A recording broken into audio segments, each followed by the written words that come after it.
After 5 years of battling terminal cancer, Hiraku's last flame of life was extinguished, and his soul entered the heavenly realm.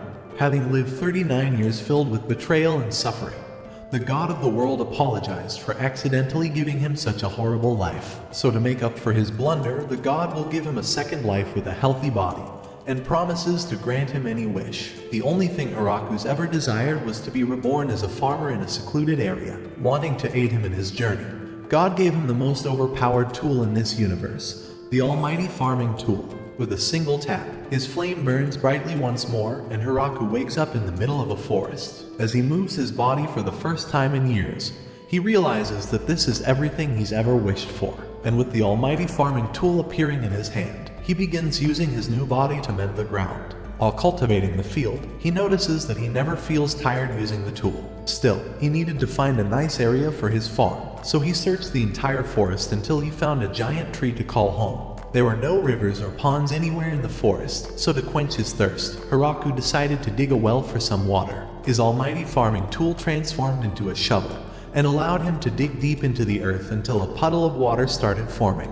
With a source of water secured, he began clearing the land until he found a tree that was blocking him from cultivating. With the knowledge of his previous life, he tried cutting it down strategically, but with a single slash of his almighty axe, the tree fell down instantly, and he ran before it crushed him. Now that he's gotten his first oak log, he turned it into 4 oak planks using his mallet. After converting all the logs into planks with his crafting table, the sun began setting and he panicked to try and get some fire.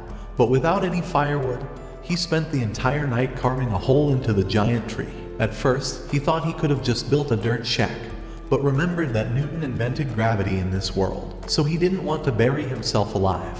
The next morning, he gathered firewood and started his first fire to avoid the same mistake. It's been more than a day of clearing all the trees in the distance, but Hiraku hasn't been tired or hungry once. This was the power of his almighty tool, and just as he was about to continue clearing the forest, a monster rabbit rushed towards him, but with his mighty stick, he ended it instantly. While eating the skewers, he feels guilty for ending the rabbit, but wishes he had a hoe to eat the food with. Sorry, I meant he wishes he had a hoe to make food with. After eating the food, it had to come out some way, so Hiraku created an innovative toilet along with shelter for privacy. With everything finally settled, he began cultivating the land and spent the rest of the day wondering what vegetables he should plant first. By the time he was finished, it was already late, so he decided to explore for seeds the next day. But in the morning, the land already had plants sprouting. It made no sense how plants could grow from nothing, and Hiraku thought that this was a side effect from his farming tool.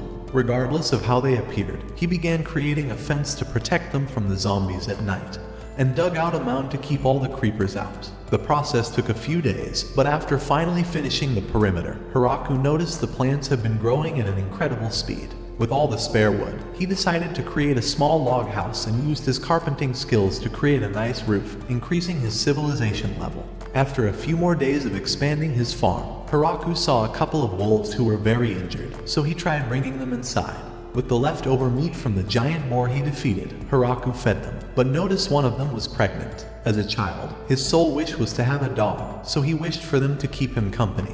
But the female started going into labor, trying to give them protection. He brought them into the log house and created a fire to keep them warm when the sun set. After a long sleepless night, Hiraku came to see 4 little puppies feeding. To celebrate her healthy birth, he gave them the tastiest meat he'd gathered. A while passed and the dogs stuck around inside his hut, so Hiraku decided to build a new house right next to them. By the time the puppies started running around, his plants were ready for harvest, and he noticed that tomatoes were the first ones to finally produce fruit. He offered some of them to his dogs and named the male Kuro and the female Yuki. After a few weeks, Hiraku learned all the secrets behind his almighty farming tool. While thinking about potatoes, the almighty tool planted potato seeds through magic, so he used this trick to create all the foods he's ever wanted. And on top of that, anything he grew with his almighty tool would grow much faster than it normally would. Grateful for the fact that the gods gave him such an overpowered item, Hiraku created 2 statues to commemorate them. That afternoon, he realized that his diet was getting very repetitive, so he decided to begin planting some trees. They may take years to start producing fruit, but the wait will be worth it. As weeks passed, the wolves started growing horns, and they had found a waterfall 30 minutes away. Although creating a canal would make obtaining fresh water much easier, the distance he would have to dig was too long, so he decided to focus on his base for the time being. The farm was growing steadily, and he had begun adding a variety of plants like wheat and sugarcane to sustain him. But while months of progress passed, Hiraku began losing track of days and the winter was fast approaching. There's no chance he could continue farming in this state, and the pelt from the giant rabbits smelled awful as it began rotting. To prepare for the winter, he began gathering food and firewood, but one day, Kuro brought him over to meet a giant spider. With the silk from its tail, it was able to produce a handkerchief with detailed embroidery. It became the new citizen in his small farm, and produced all the textiles in exchange for some potatoes. Whether he needed a coat for the winter, a bed stuffed with leaves, or curtains to block out the cold wind, the spider, Zabuton, produced everything he ever needed. His small hut was slowly starting to become more civilized, and so winter finally arrived. With the fireplace he had built, he was able to survive the harsh cold nights. Still, regardless of whether he was surviving, he was starting to get awfully lonely, worrying that he would forget how to talk to someone. When the long winter passed and spring finally came, the wolf children had grown and decided to leave the nest. But a few days later, they came back with partners. One of them even beat up a lackey wolf and won the girl over like a gigachat. But they weren't the only ones with surprises, because the spider came back with her own children. All of their families were getting bigger, so Hiraku began farming so he can feed them. But as he farmed, the spider began sounding the alarm. Hiro ran towards the source along with Hiraku, and in the middle of the forest, they found a silver-haired girl crying. All of the animals were apprehensive and she tried asking him for help, so Hiraku approached her. But as he tried to cover her, he fell for her trap, and the girl jumped towards him to take a bite of his neck, transforming into a plot-filled vampire. The wolves attacked her right away and began destroying her, causing her to transform back into her little form.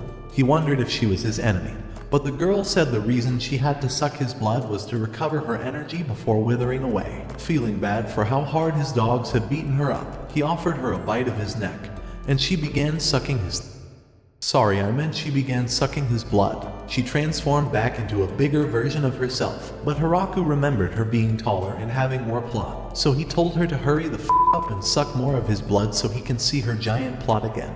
After sucking all of his bodily fluid, Hiraku showed her around his farm. It was her first time seeing these abnormal fruits, and when she took a bite of them, she thought they were delicious. He was glad someone was enjoying his food, because for the first time, he'd found a person he could enjoy spending time with in this lonely world. Back at his house, he's realized that today has been full of surprises, and wonders if something like this would ever happen again. Her name was Lululasi, and she asked him if she can come to visit him in the future. But he had a different request, and asked her if she would stay with him here forever. He doesn't want it to be just a one-night stand because her pussy hit different, and Lu thinks that he's trying to propose to her. He doesn't want to let this chance go away and doesn't care if she's a vampire. He doesn't know how many more years he can handle being alone. She tells him that it's just so sudden because she wasn't expecting a marriage proposal, but Hiraku realizes that she misunderstood what he actually meant. After understanding that he was actually proposing, he decided to double down, begging her to marry him.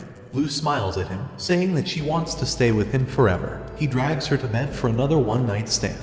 The next day, he used the long stick on his hoe to cultivate babies with his new hoe. They sit next to each other and stare at the trees growing, but the spider begins ringing the alarm again. Hiraku runs over and wonders why he's feeling deja vu. He frees the angel girl and thinks that this story is about to get real interesting with all the plot development. Lu tries sneaking away, but the angel girl has finally found her and is ready to come drag her away, so the dogs eat her out. What do you mean by that? She's surprised Lu has been hiding inside the forest and is angry that she climaxed after the dogs ate her out. Lu is also angry that she climaxed when the dogs ate her out, and Hiraku wonders why getting injured would lead to them climaxing. The angel girl wonders who this man is, and Lu blushingly introduces him as her husband.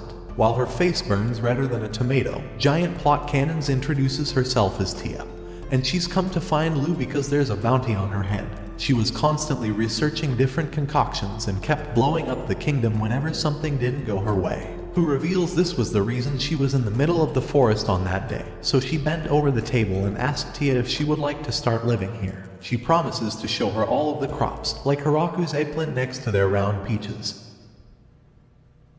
Out of pocket for that shit.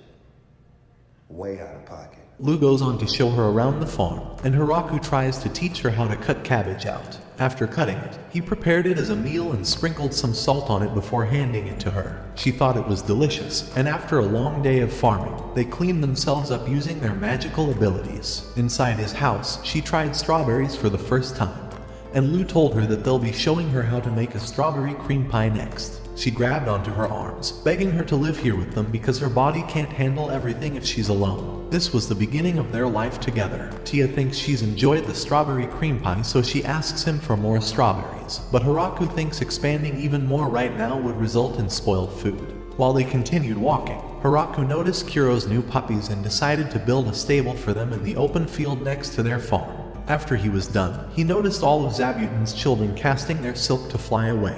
At the same time, Tia told him that she's also going to be leaving for a while, and started flying away on her wings. A few days later, Tia came back and brought even more girls to add to the harem. They're high elves, because they have giant plots, and all of them introduce themselves. They're also all related, so incest is going to prevail in this plot. Hiraku wonders why there aren't any guy elves, but Tia reveals the sad reality they've had to endure. During the last Great War, their entire male population was destroyed, and they've been roaming the woods until now. Their only wish is to repopulate now, and beg Hiraku to help them out. With the village's population increasing, Hiraku began building them a house for all of them to live together. Their skills in construction and woodworking allowed them to build the house within just 10 days, and they thought it's much nicer than Hiraku's dirt shack.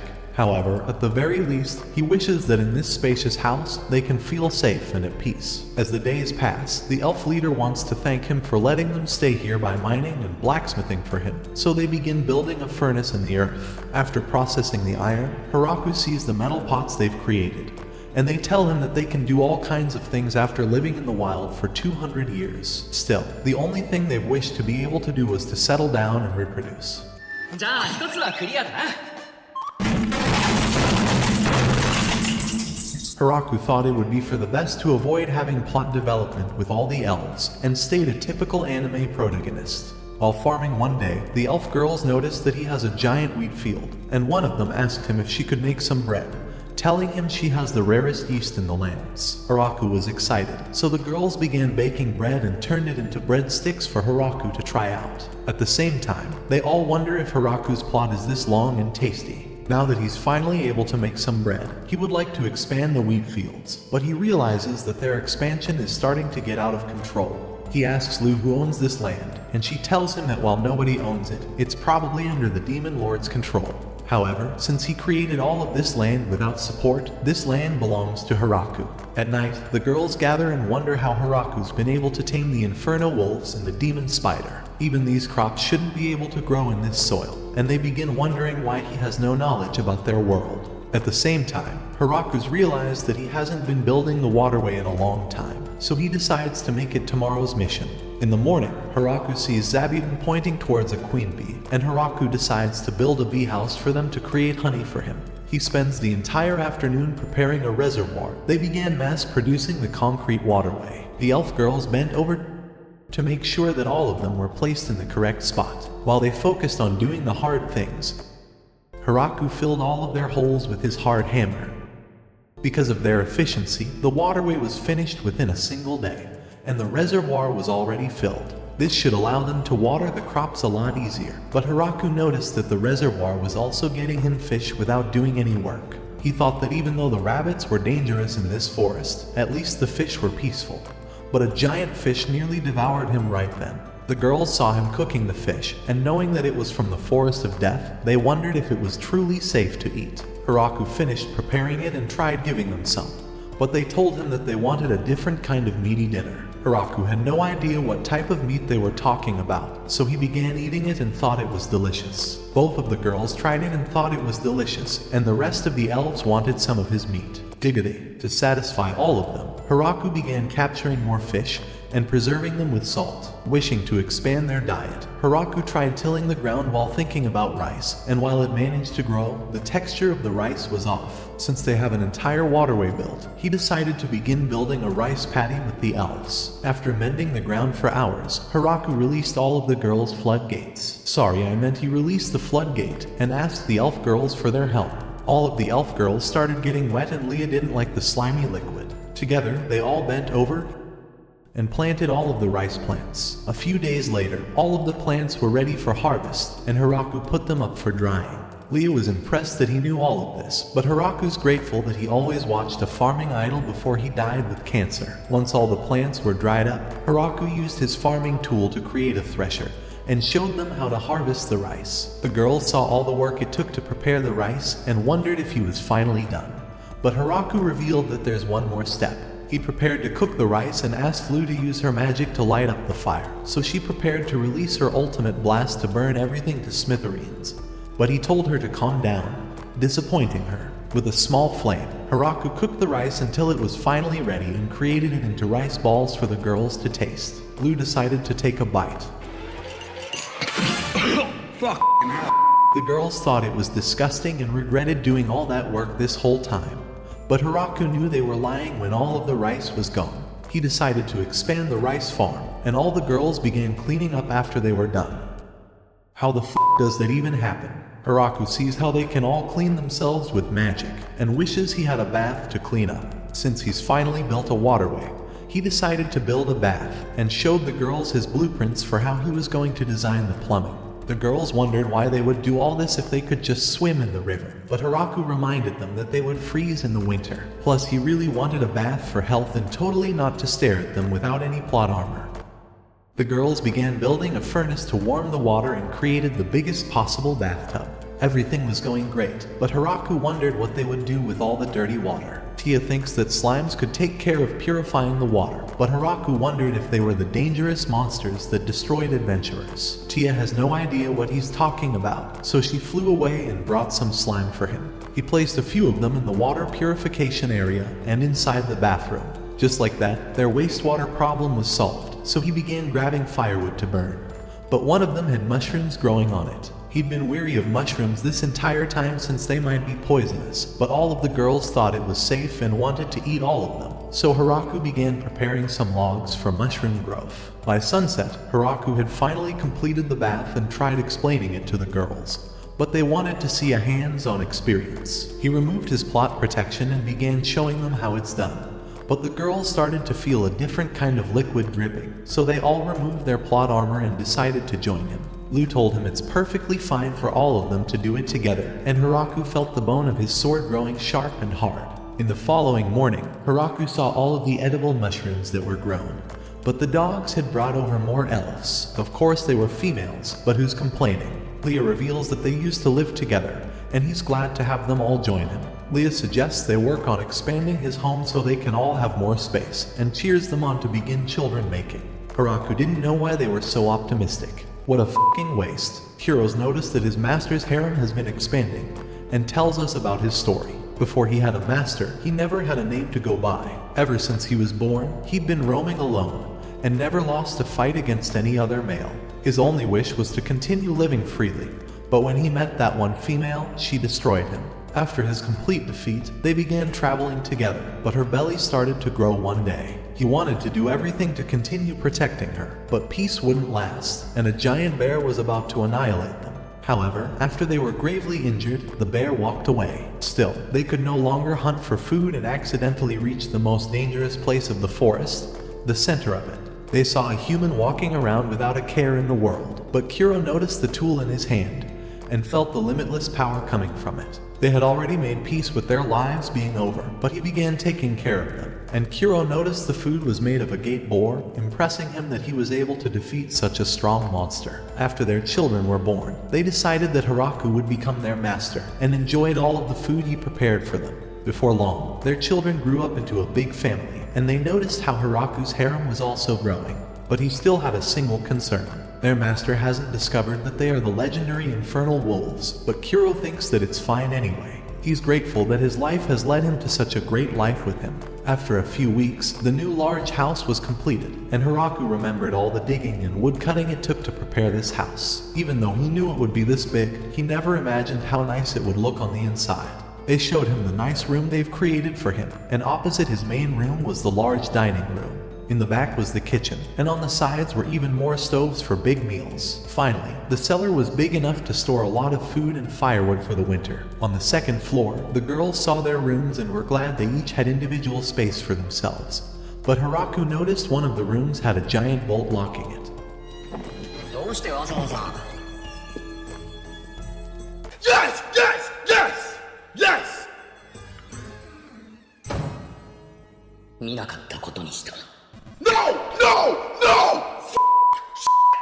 In addition to his god statues, Hiraku created some dog statues to decorate the entrance of his house, and thought it was shaping really nicely. Inside his new house, Hiraku's gathered all the ingredients for a new recipe. The girls wonder what he's going to be cooking, and he reveals that it's a food called curry. The girls wish they didn't have to taste another one of his shitty meals and would rather be cooked in the pot instead. He went out to harvest some spice for his curry, and the girls realized they've never seen these plants before. This was another power of Hiraku's almighty farming tool. With it, he can grow plants that are really sensitive in any climate. For the spices, he's going to need to Tia. Sorry, I meant he needed cumin, and he sees that the flower has already bloomed. As for the next plant, he needed turmeric, and with the girls' magic, they dried out all of the spices. Finally, he needed coriander and cilantro. The dogs wanted a taste too, but when they smelt the cilantro, they ran away in fear. After gathering a little more black pepper and cayenne, Hiraku was finally ready to start cooking, but noticed that the girls had gotten bored with his ugly ass and left.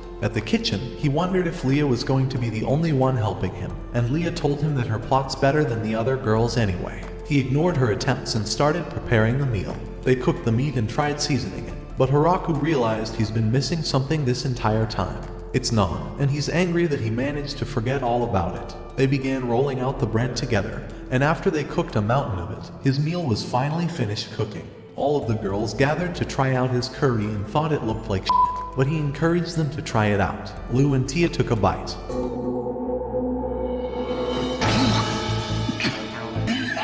It didn't just look like shit, it even tasted like shit, they told him.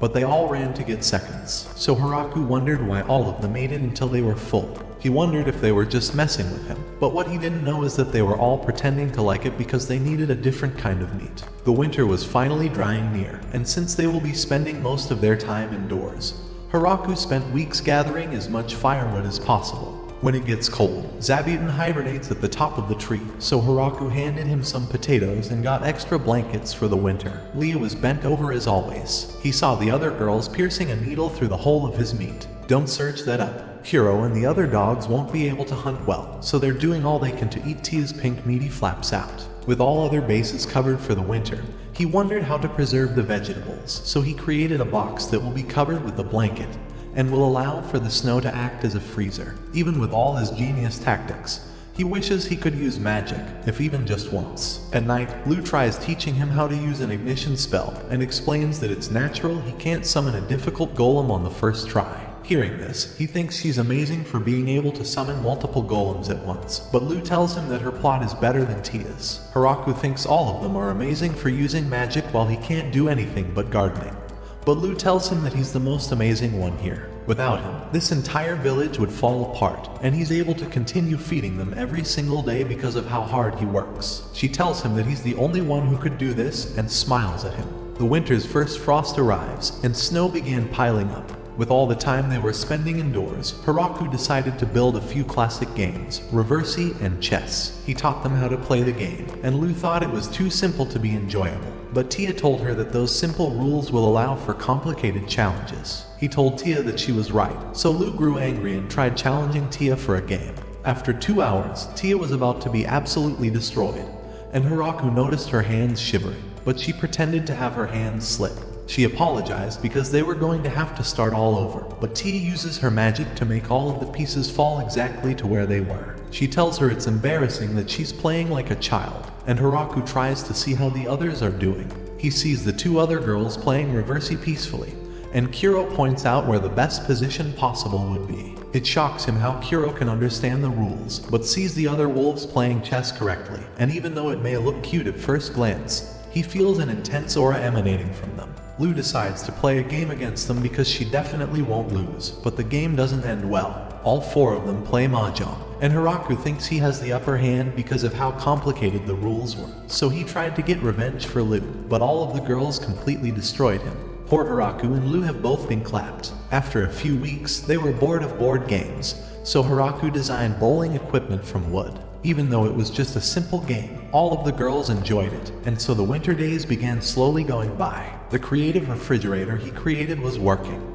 and they were able to enjoy their delicious food until snow finally melted and spring came. But while he tried enjoying the nice warm temperature, Zabuton sounded the alarm to alert them of a giant monster approaching.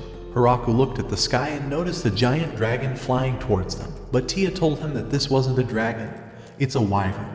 The wyvern roared in the sky and began preparing a fire blow to destroy the tree, but Tia barely managed to fend it off. Some of the fire still landed, and Leah rushed with the others to put it out. Hiraku wondered what he could do in this situation, and wanted to do anything possible to protect everyone. As he clenched his fist, a spear appeared, and he pointed it towards the sky, throwing it with all of his power. The spear clashed against the wyvern's defenses and pierced through them, ripping the wyvern's wings apart. It flew back for Hiraku to send another strike, landing a direct hit onto the wyvern's chest and sending it falling to the ground. Deep inside the forest, Hiraku found the dragon's corpse and wondered if someone had sent it to attack them purposefully. But with wyverns being such a rare and valuable creature, Tia thinks it was just a wild monster acting alone. He thinks it was an unfortunate incident, but wonders if they could eat its meat. At home, Tia says that wyvern meat is one of the rarest delicacies in this world. Hiraku finished preparing the wyvern steak and created a stew out of the tail meat. All of the girls think this is the first time Hiraku's cooked something good, and he's glad that they're finally impressed. Lu still thinks something is off, and wonders if Tia would have been able to defend an attack from Hiraku's spear, but she tells her that it would be impossible since it could defeat a wyvern's barrier. Hiraku asks them what they're talking about, wondering if it's because he didn't take all the bones out. Tia says that it's nothing, they weren't talking about eating his bone or anything. Meanwhile, inside the demonic kingdom, the higher-ups have received news of the wyvern being defeated. It would require an entire organized force to somehow take one of them down. But the count reveals it's the truth. The generals panic and are struck in fear with how that occurred, and one of them even wants to resign. Inside Drime's lair to the south, Gucci saw the attack with his own eyes, and thinks Hiraku's spear would pierce even the king of dragons if they attacked it. The next morning, Hiraku thinks there's something they're still missing after all this time with their meals: PG grape juice. He gathered all the elf girls to harvest the grapes, and in order to crush the juices out, he built a contraption for them to step on the grapes. Tia and Leah begin sinking their feet deep into the balls and crush them until the sticky liquid comes out. They manage to fall on top of each other and see that they've been covered with the creamy sticky liquid. Wondering how they could manage to keep their rhythm while they do this, one of the elves suggested singing a song like they used to.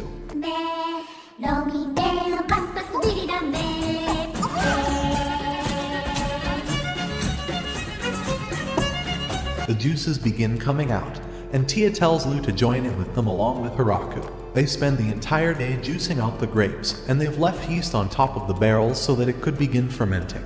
He wonders if they've made enough, and the god of the world shows the other god how much fun Hiraku's having, and begs for forgiveness. However, the god of agriculture tells him that he managed to end an innocent human's life, and send him into the deepest parts of the forest of death. Not only that, but he also gave him the Holy Lance Grime and tried disguising it as a farming tool.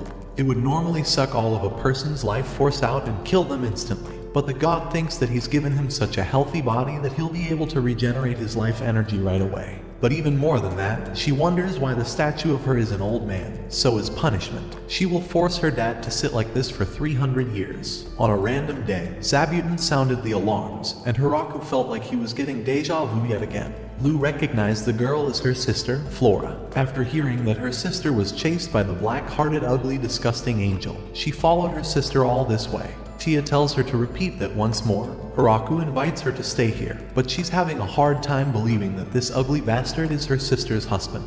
Hiro warns her to be respectful, and she tells her that he's the master of all these infernal wolves and even took down a wyvern. This is the first time Hiraku's heard that they were infernal wolves, and wonders what the inferno part means. Hiro goes on to show off his abilities, letting him know he's the best pet. As an apology for having the wolves eat her out like the other girls, Hiraku's prepared her a nice meaty dinner, but she loves the soft white liquidy stuff. He tells her that it's just tofu made with some soy sauce that was made from fermentation. but she has no idea what any of those words mean. It's become clear to Hiraku that they have no idea that there are microorganisms that cause fermentation in this world, so Flora tries to research it and thinks this would solve a lot of problems. After staying for a few days, Flora decided to leave and came back a month later. Along with her, she's brought an entire army of maids, and they tell Hiraku to use them however they want.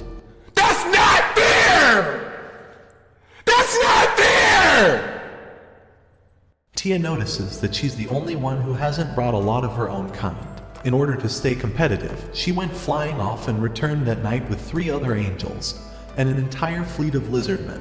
Along with all of the new citizens, she's brought chickens, and Hiraku is glad to see this place getting more civilized. The maids belong to a race of ogres, and they help do all the chores. However, he noticed that none of them know how to cook any food, so he began teaching them how to prepare many different kinds of meals. Seeing the nice food, the maids began experimenting with the meat to prepare the best meals possible. On the other hand, Tia's 3 angels began patrolling the forest to keep them safe, and the lizardmen began taking care of the hard labor to speed up construction. Their leader had a scarf so the villagers could tell them apart, and Hiraku noticed that this place is starting to grow exponentially. Speaking of the devil, Ria comes in and tells him she's brought the rest of the elves that were roaming the forest. The f***ing c*** wonders where any of the men are, but she tells him that they conveniently all died in the forest, but it's okay, because they can start making more men now. うまくいくといいな。やはり方法が効かないでおく。復権派の仲間にダイナにクルーガーに A few days later, Hiraku asked all of the representatives to gather and apologize for calling them all of a sudden. Since this place has been growing and a lot more people are moving, it's starting to become like a village, so he wanted some help coming up with a name. One of the maids suggests naming it after the forest, but with the name Forest of Death, Hiraku thinks it would sound like a ghost town. Zabuton pointed towards the door and Hiraku opened it, seeing the giant tree at the center of it. It was then that he named this village the Great Tree Village. That night, all of the citizens celebrated naming their village and hosted a party and opened the first barrel of...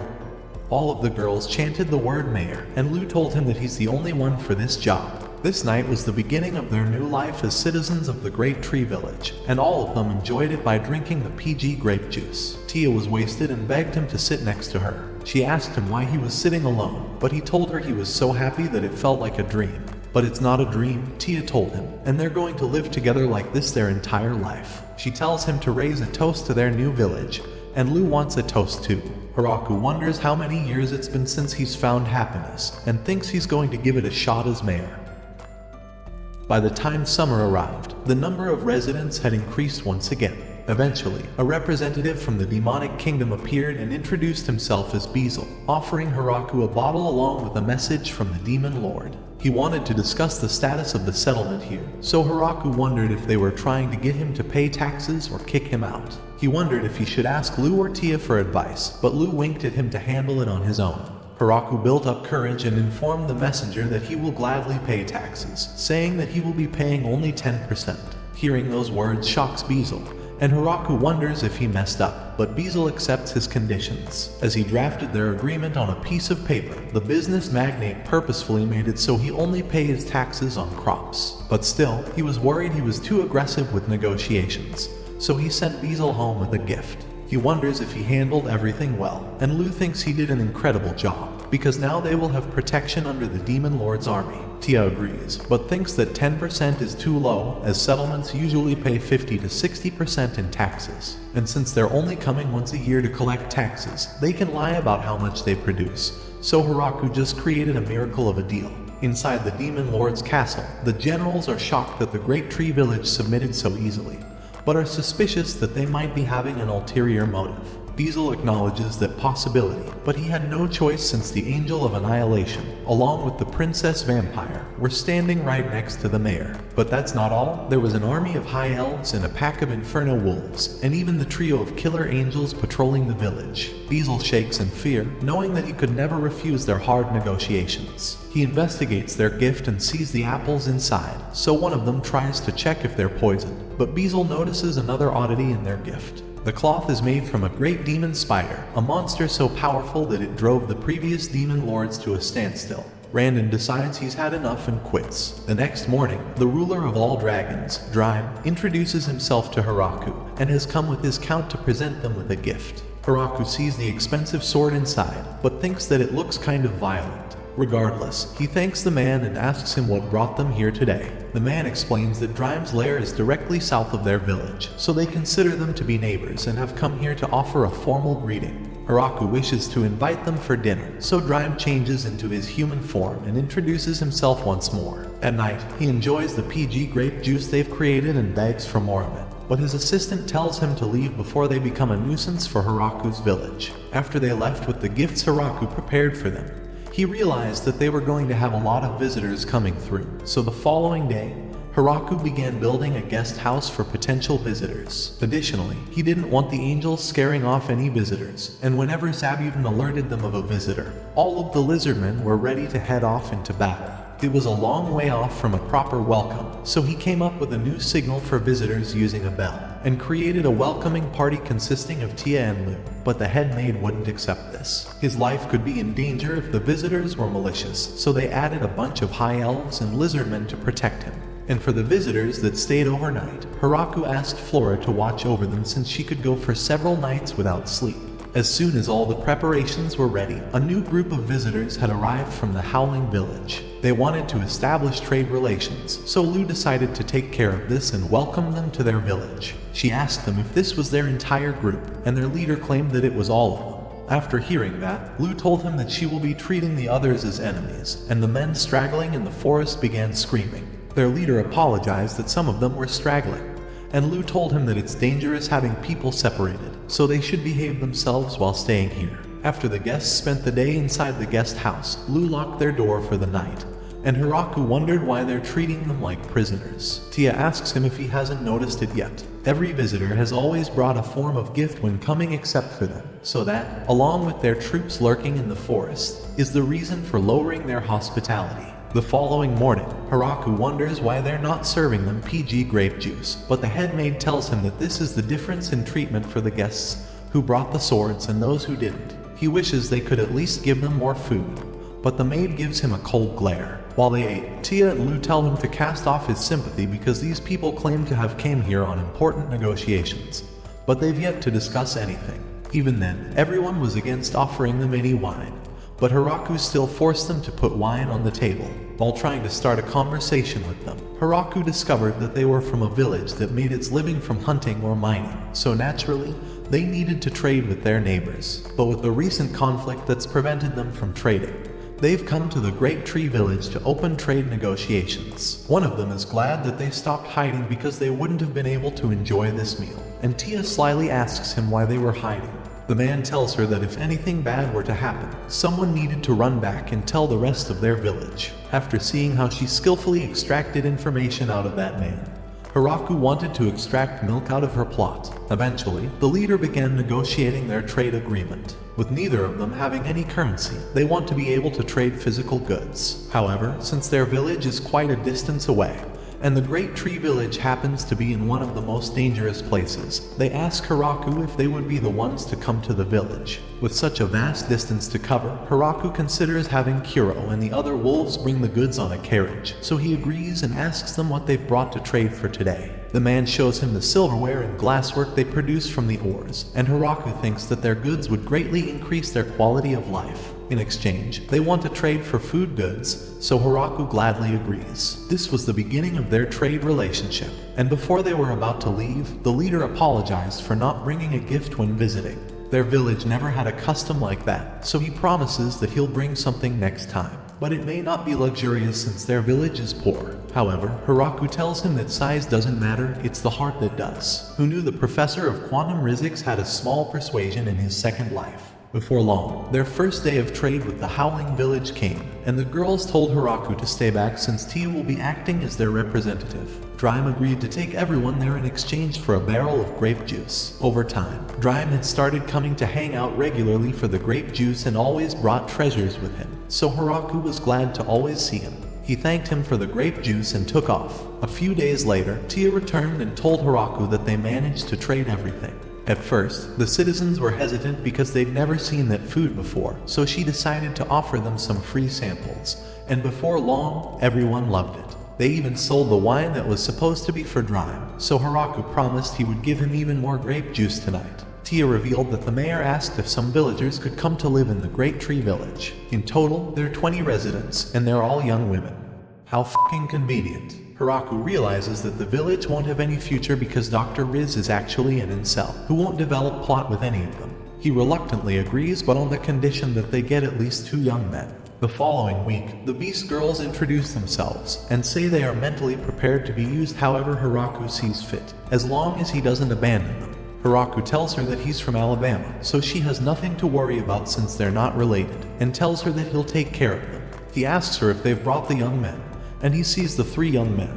This wasn't what he was hoping for, but prays that they will save this village in the future. After a while of living with all the new residents, Hiraku notices how everyone can use magic, even the little slimes. He tries not to worry about the impossible and focuses on farming, but an earthquake shakes the ground, and one of the angels comes to inform him that a bloody viper and a grappler bear are fighting. She warns him that it might start affecting the village, but as she flew him to the site of the battle, he wondered how they would taste. He sees their giant size and asks her to fly him towards them as fast as possible. She rushes him forward, and with a single slash, he eliminates both of them. All the killer angels are surprised he managed to eliminate these legendary beasts with a single strike.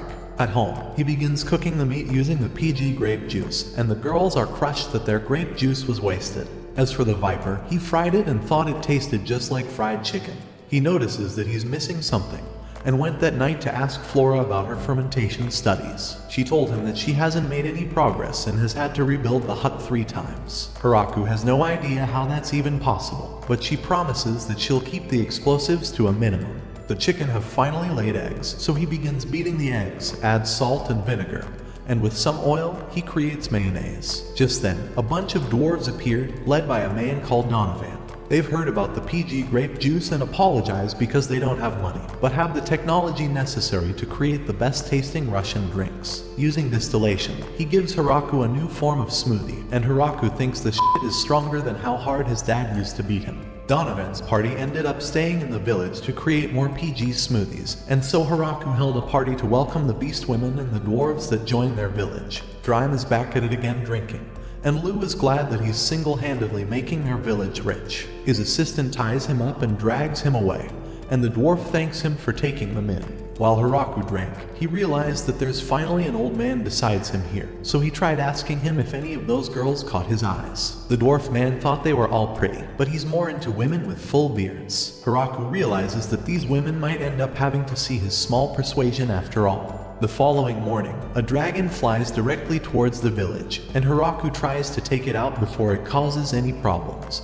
But Drime comes to knock it down. A third dragon appears with a menacing aura, so Hiraku launches his spear to save Drime.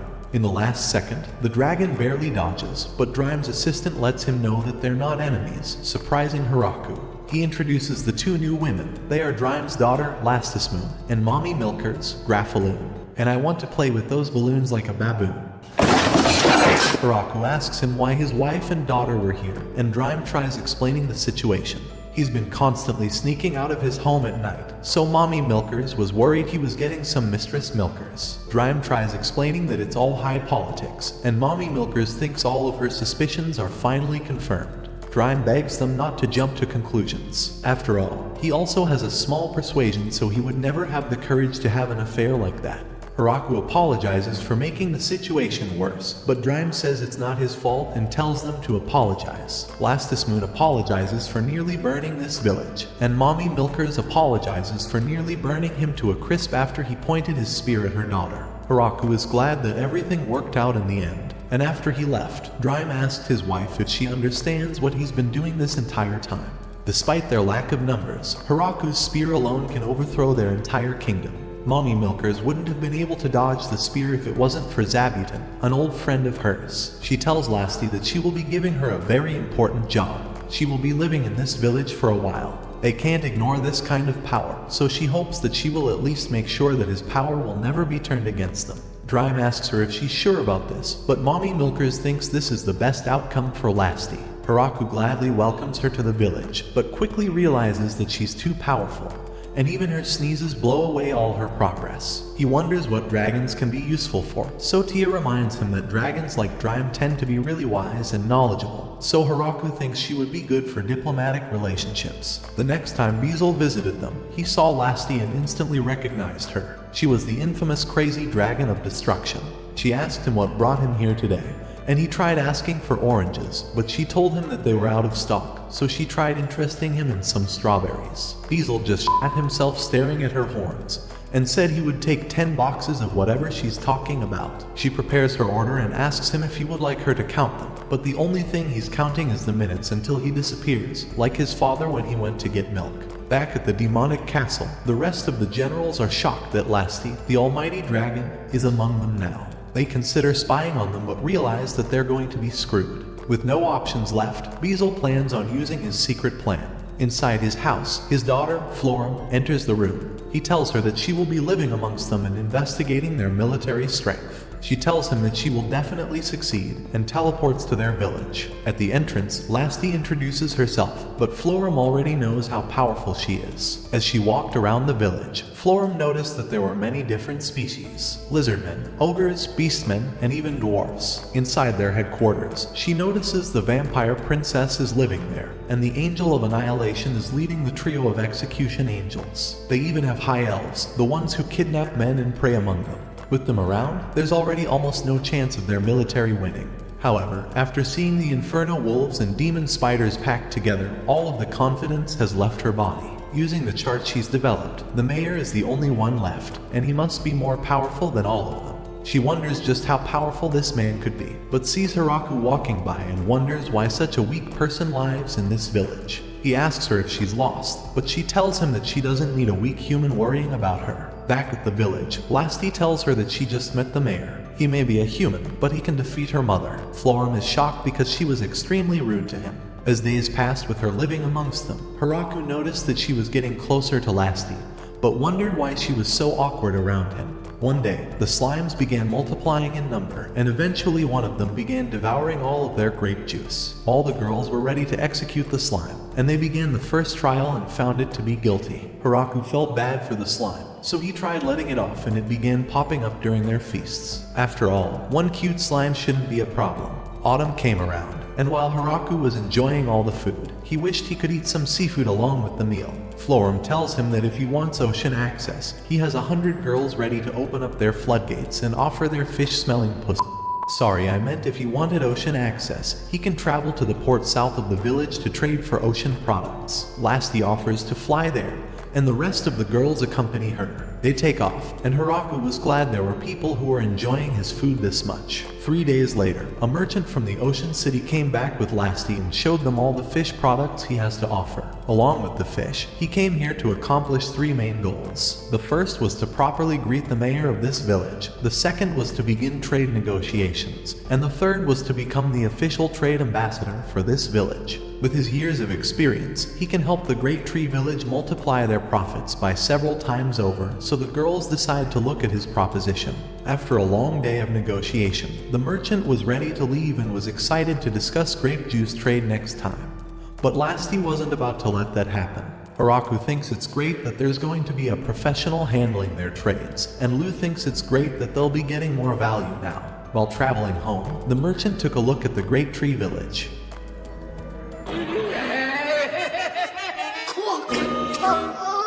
When the girls first arrived at Michael's office, he nearly kicked them out because he didn't have any time to deal with them. But his merchant intuition gave him a strange feeling that he can't ignore this. He saw Florum was among one of the girls, and knew his head would have went rolling if he ignored her. He wonders who the other girl was, and she introduces herself as Lastus Moon, the crazy dragon. With the two of them being as prominent and as dangerous as they are, the risks might be outweighing the benefits of trading with them. But he couldn't ignore them. They bring him to the goods they've brought, and he sees the lizardmen, thinking he's about to enter some outrageous talks. After uncovering the cloth, he sees the rare fruit that have been circling the kingdom and knows that each of them can fetch several silver coins. The amount of profits he could make outweigh the risks, and he begins discussing the ocean goods he can supply to them. This is his once-in-a-lifetime chance, so he asks them where they will be delivering the goods to. Their village is in the Forest of Death, and Lasti will give him a ride. He contemplates whether his life is worth the money, and along the way, He meets the 3 great dragons and the angels of annihilation along with her army. At least the mayor looked normal, he thought, but the vampire princess showed herself, and when Lasty screamed at him for wanting the grape juice, he lost every shred of confidence he had left. While he managed to survive and make the greatest deal of his life, his old body can no longer handle this. At night, Hiraku prepares the new seafood that he's collected and gives it to all the girls. The following morning, another dragon appeared, and he wondered what this dragon was doing. It launched a fireball deep into the forest, signaling that it wanted to fight Hiraku. He prepared his spear and missed his throw, but it was all a trap to trick the dragon in order to defeat it. Inside the forest, he sees another nut job and wonders why she was trying to burn the forest. Drime flies in and tells him to wait, trying to explain the situation. Her name is Hiraku, and she's Drime's older sister. She tries telling him that it's his fault for trying to marry off Lasty. Hiraku wonders what they mean, and Hiraku says that Drime wanted to marry her off to the mayor, but Drime thinks it was just the grape juice causing him to say those things. After finding out that her niece was getting married, she wanted to come and find out how strong the mayor truly was. After all, she finds it unfair that a girl that's 900 years younger than her is getting married first, and wants Hiraku to squeeze her plot already, so Hiraku squeezes her head and tells her to get on her knees. Sorry, I meant he makes her play with his log. Sorry, I meant he nearly penetrated her body with his spear. Sorry, I meant. You know what? Never mind. Just spam the comments by saying rip the slime. I can't stop crying. The fake fans will never expect it. While they ate the good dinner he created, Hiraku wanted to play the mahjong game, but wanted to bet something on the line, without any physical goods to bet. Hiraku wondered if they would just play some plot removal mahjong, and all of them got excited to play his game. After a few rounds of plot armor removal, Hiraku found himself in a very awkward situation. With his supreme knowledge, the legend thought this game would have been easy all this time, but he was already on his last piece of clothing. The only explanation for this situation is that they were cheating by rewriting the pieces, but he thinks that he's just being a sore loser. At last, his chance has arrived to defeat all of them, but even though he drew the worst tile possible, it doesn't matter. He will not be paralyzed by his fear against dragons, and will do anything to make sure no one sees his persuasion.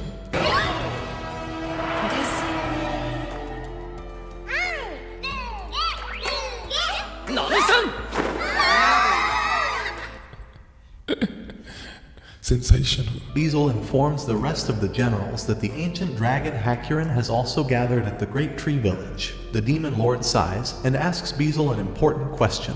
He asks him what he should do about his daughter who's been in a bad mood all day. The general thinks he needs to mobilize the army immediately, but Randon's already put in his 2 weeks' notice. After attacking the Great Tree Village, Harem became a teacher. She was very skilled at everything she did, but complained about doing every little thing. Because of her laziness, Hiraku began forcing her to dig holes and filling them back in. And after boring her to death, she decided that becoming a teacher was the only thing that she could do. The next day, 3 hot Lamia girls begged Hiraku to save them. Their dungeon in the forest had been invaded by Kuro's grandchildren, which caused them to flee their homes. Since they traveled all this way to beg for his help, Florum told Hiraku to try and help. So in the end, they traded Lamia's precious gems in exchange for their crops, and promised to protect their homes in the future. Finally, Hiraku wanted to request one more thing.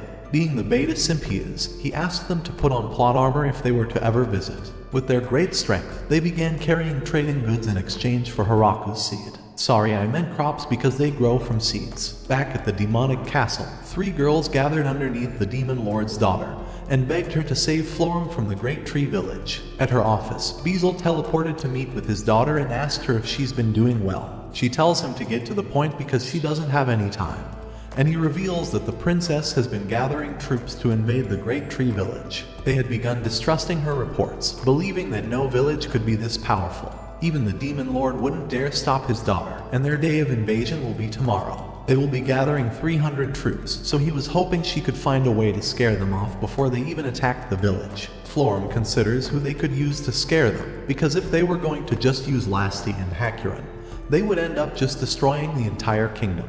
But she thinks she has an idea. The next morning, a giant explosion destroys trees in the forest, and the soldiers beg the girls to have mercy on them. They're surprised they're going to be getting 10 boxes of apples for barely doing anything.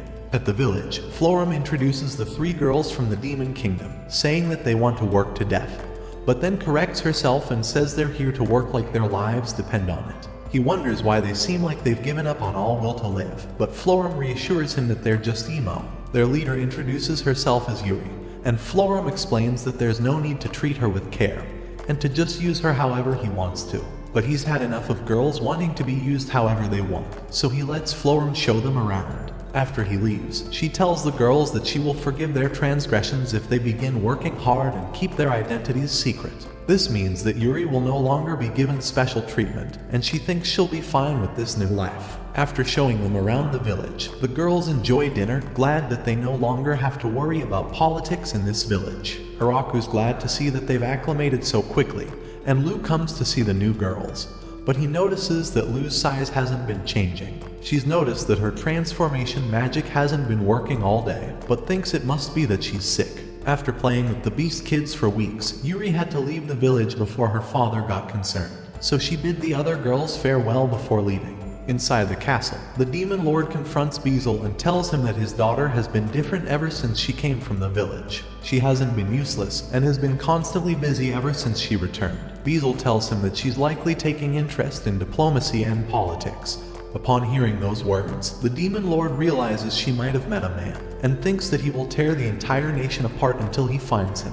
A short while after Yuri left, they began winter preparations, and Hiraku was shocked to see the amazing harvest they had. Lasty asked if she could get some of the extra food for her parents, and Harukan wanted to share some with her parents as well. Her father is the Emperor Dragon who lives in the north, and her mother is the Hurricane Dragon that lives in the south. Hiraku thought those names were extremely intimidating, so he wanted to share some food with them. First, Lasty gave food to Drime on her way to Shishido City, and dropped off some crops for trading. Apparently, there was a giant monster causing problems for the fishermen, so Lasty decided to take care of it. She thought it was definitely the type of seafood Hiraku was looking for. Meanwhile, Hakurin headed north, and on her way back, she brought even more elves. Of course, they're all f***ing females. Why am I surprised at this point? They're mountain elves, but it's become harder for them to find food lately. Hiraku wonders what to do, and their leader understands if he can't help them since they are strangers. But the Riz Master tells her that he was just trying to think of where they'll be sleeping for the night. He promises he will never give up on them, and the elf leader thanks him and says she will sleep in his bed if he wants them to. But the beta says that won't be necessary. This man unlocks species of women like they're f***ing Pokemon in his Pokédex. That night, Hiraku decided to build a men's bathhouse so no girls see his persuasion. However, Florum caught the three musketeers sneaking around the new bathhouse, and they said that they wanted to wash his back. But Florum told them that their plot wasn't big enough. However, she realized it would make more sense since they were as flat as a washboard. Eventually, autumn began fading, and winter was approaching. On one of those days, Hiraku saw that Lou was bedridden, and he wondered why she hasn't been feeling well. She told him that it's nothing serious because it could just be the weather, and that a little nausea and fever isn't a big deal. Senna wonders if Lou's been craving sour foods recently, and after hearing that, Lou realizes that she has been actually wanting tomatoes and sour fruit. Senna told him that a person from the Howling Village experienced something similar, so Hiraku asked her what ended up happening to them. She told him they ended up congratulating her on having a baby. After the winter had come to an end, Hiraku began waking up as soon as the sun rose to start stretching. This had become his morning routine, and he avoided waking up too early since the maids insisted on waking up earlier than him. The slime had managed to sneak into another barrel of wine, and the women of the village were ready for a public execution once more. He had discovered that people weren't accustomed to having a meal during the afternoon, but he wouldn't want them to work all day on a single meal, so he began serving them lunch. After finishing his meal, Hiraku wanted to take on a new project, and began planting all types of roses and flowers so their village felt a little more civilized. Additionally, he had begun creating furniture and toys for the children, even though he's never had any construction experience. As time went on, he began creating swords so that the villagers can have a good form of cardio. Anne wanted to keep practicing, and breathed so heavily that the bone of my sword turned into wood because of her two meaty shields. Stop it. Get some help. Hiraku's wooden sword is also feeling weird, so he decides to go and practice on his own. He tries throwing some daggers, but the Dark Elf comes to show him how it's done.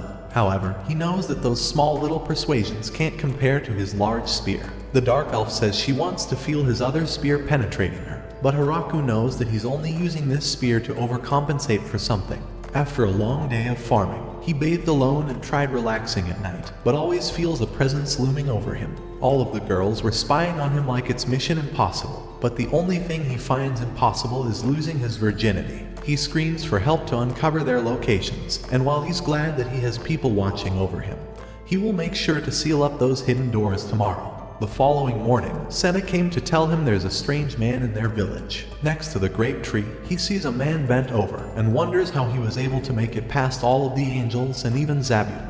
Lu sees the man and recognizes him as the progenitor. Inside their guest house, he congratulates her on having a natural baby, as it's one of the rarest occurrences for vampires in this world. Hiraku thinks this is all great, but still doesn't understand why he was ready to be speared earlier, so the progenitor claims he was drawn by the statues. He's one of the only beings who has lived for over 4,000 years and remembers meeting God just before he was born, but can't remember his exact appearance since he continues erasing his memories to live long. Living next to such a masterpiece would fulfill him, but Hiraku says he can't give him the statue, crushing his spirit. Instead, he offers to sculpt him another one, and the man is ready to be speared again. Before leaving, he asked Hiraku how much this statue would cost, but Hiraku told him that God isn't something he can sell, so the progenitor promised to find a way of compensating him. Inside the great cathedral, the priest welcomed him back after his 50-year-old departure, and the progenitor places that statue inside the best part of the temple. Since Hiraku refused to take a payment, he sent the fanciest piano in his nation as a gift. The girls thought that learning how to play the piano would impress the Riz god, but after they opened it, they realized that none of them can handle the pressure of breaking something so expensive. They begged Hiraku to get an old piano so they could practice on it. A few negotiations with Michael later, and he was able to secure a new piano for the girls. Everyone in the village began practicing together, but Hiraku no longer had any hope of sleeping at night. The big yearly harvest had arrived, and after working the entire morning, Lu invited Hiraku over for lunch. She noticed how hard he's been working, so she gave him an ice cube to make his drink better and tells him not to overwork himself. He tells her that he'll be fine, but wonders if it's okay for her to be walking around.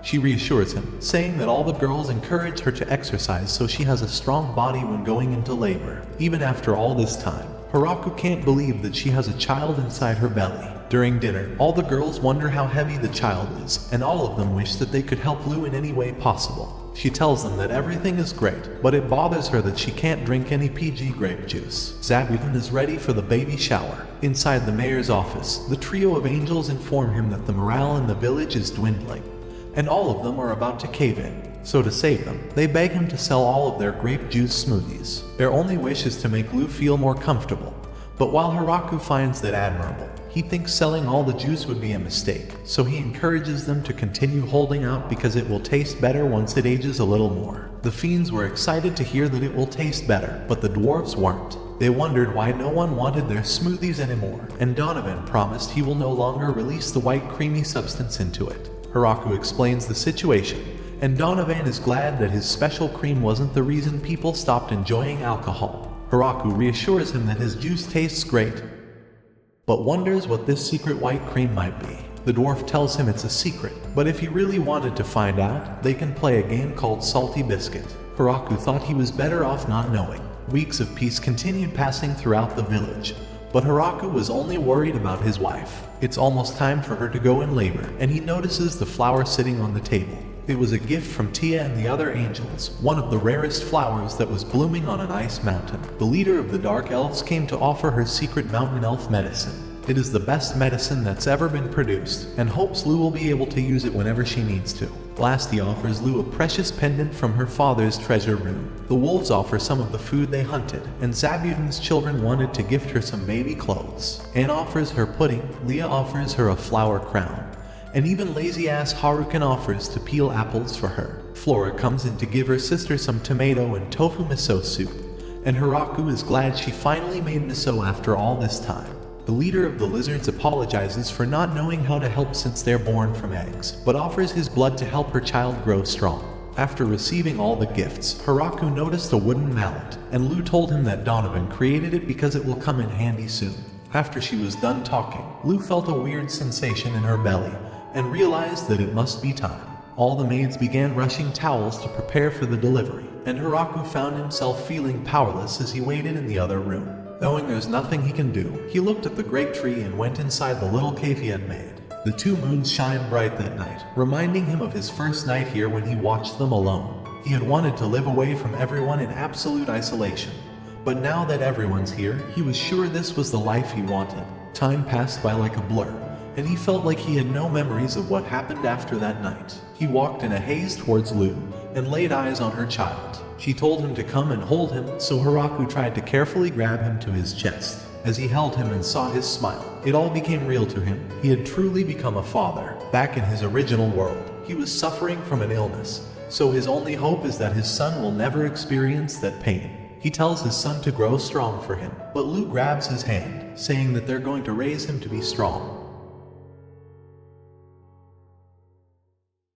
They decided to name their son Alfred, and while he was half vampire, he looked just like a normal human. This was the place where he started alone, and was glad that everyone has joined him and continued supporting him throughout this time. Remembering all the gifts they brought for him, he wanted to find a way to thank them for their kindness, so he gathered all the leaders of the village together. They wondered why they were here, so Hiraku went on to show them a reward medal that he's created for them. This was his way of thanking all the people who have been here to build the village. He notices that this is awfully similar to money, and Hiraku explains that his hope is to eventually develop a currency for this village. Right now, all the harvested food is given to him, and he has to be in charge of distributing it to everyone. This would also solve the problem of people's bias towards certain fruit by creating a value for them based on currency. Hiraku wanted to start out by offering these vouchers as a gift that could be exchanged for anything. To each villager, Hiraku handed them a medal, and gave Kuro and Zabutin's families 30 coins each. On top of that, he created all of the coins by hand to ensure none of them were counterfeited.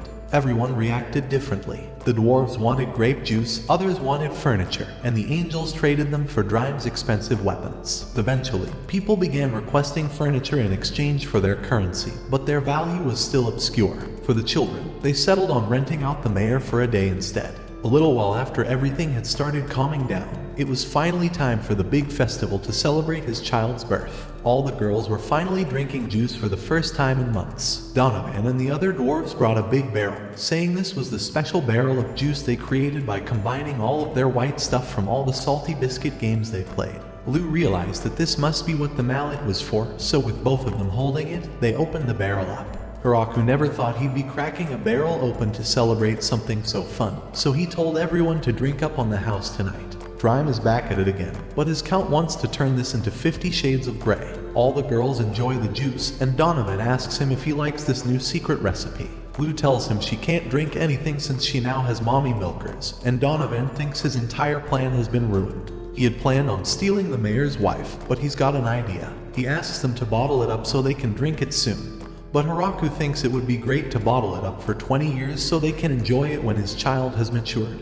And Donovan's dead. All this time, Hiraku had caught on to this dwarf's plan. He knew Donovan's secret white substance would impregnate anyone who drinks it, but because he's such a beta, Hiraku wanted to let him impregnate all the elves in the village with this drink so they can leave him alone. Donovan realizes he's screwed and runs to tell everyone to stop drinking. Hiraku is glad that he's finally done with all this women bullshit.